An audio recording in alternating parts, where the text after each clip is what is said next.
नमस्कार, मैं हूं आपके साथ ऋतिका पांडे। आप देख रहे हैं न्यूज़ 21। हमारे खास बुलेटिन में बहुत बहुत स्वागत है आपका। खबरें विस्तार से। राजस्थान में लोकसभा चुनावों के नतीजों ने आज पूरे देश को चौंका दिया है। जिस राजस्थान की 25 लोकसभा सीटों पर भाजपा क्लीन स्वीप कर 10 सालों से राज कर रही थी और इस बार फिर हैट्रिक के साथ जीत के सपने संजोए थी। जनता ने भाजपा नेताओं और प्रत्याशियों के सारे दावों और सपनों पर पानी फेर दिया। टोंक सवाई माधोपुर लोकसभा सीट पर भी इस बार कुछ ऐसे ही चौंकाने वाले नतीजों से भाजपाइयों में मायूसी छा गई।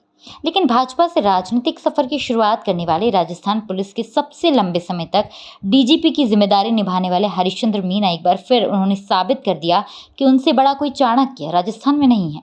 पहले दौसा सीट से लोकसभा चुनाव जीते, फिर टोंक जिले की देवली उनियारा विधानसभा सीट से 2 बार विधायक का चुनाव जीते और एक बार फिर जब कांग्रेस आला कमान के साथ सचिन पायलट ने वीटो लगाकर टोंक सवाई माधोपुर लोकसभा सीट पर प्रत्याशी उतारा तो जनता ने जातिवाद को छोड़कर लोकतंत्र के महोत्सव में बढ़ चढ़कर हिस्सा लिया और कांग्रेस प्रत्याशी हरीशचंद्र मीना की वोटों से ऐसी झोली भरी कि जो भाजपा हैट्रिक लगाने का दावा कर रही थी उसी के सामने कांग्रेस के प्रत्याशी सियासी चौका उन्होंने ऐसा मारा कि भाजपा प्रत्याशी सुखबीर सिंह जौनापुरिया दोपहर 1 बजे ही चारों खाने चित कर गए।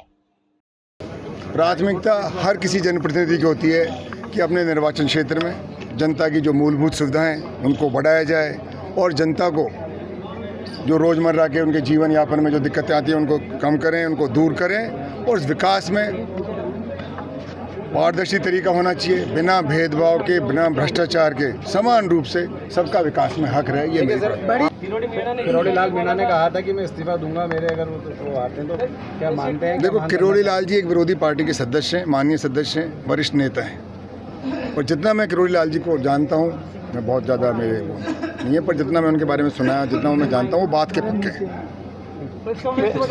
मुझे पता नहीं क्या करेंगे, पर किरोड़ी लाल जी की जो छवि है वो बात का धनी है, दोगली बात नहीं करता, मजबूत आदमी है, मर्द आदमी। तो पहले आने का हमने कभी क्लेम नहीं किया था। हमारे राउंड्स कम थे लेकिन हमारे कैंडिडेट ज़्यादा थे।